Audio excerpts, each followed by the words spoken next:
Chapter 2. Then after the space of 14 years I went up again to Jerusalem with Barnabas, taking Titus with me.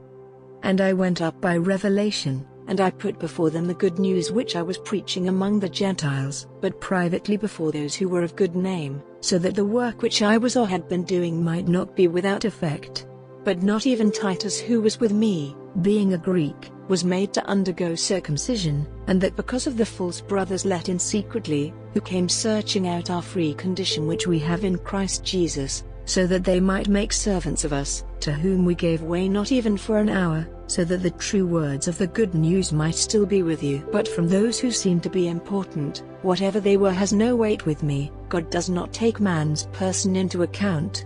Those who seemed to be important gave nothing new to me, but, quite the opposite, when they saw that I had been made responsible for preaching the good news to those without circumcision, even as Peter had been for those of the circumcision, because he who was working in Peter as the apostle of the circumcision was working no less in me among the Gentiles. When they saw the grace which was given to me, James and Cephas and John, who had the name of being pillars, gave to me and Barnabas their right hands as friends so that we might go to the Gentiles, and they to the circumcision. Only it was their desire that we would give thought to the poor, which very thing I had much in mind to do. But when Cephas came to Antioch, I made a protest against him to his face, because he was clearly in the wrong.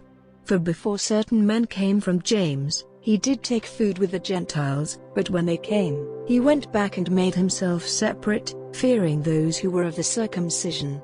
And the rest of the Jews went after him, so that even Barnabas was overcome by their false ways. But when I saw that they were not living uprightly in agreement with the true words of the good news, I said to Cephas before them all, "If you, being a Jew, are living like the Gentiles, and not like the Jews, how will you make the Gentiles do the same as the Jews? We being Jews by birth, and not sinners of the Gentiles, being conscious that a man does not get righteousness by the works of the law, but through faith in Jesus Christ. We had faith in Christ Jesus, so that we might get righteousness by faith in Christ, and not by the works of the law, because by the works of the law will no flesh get righteousness. But if, while we were desiring to get righteousness through Christ, we ourselves were seen to be sinners, is Christ a servant of sin? In no way.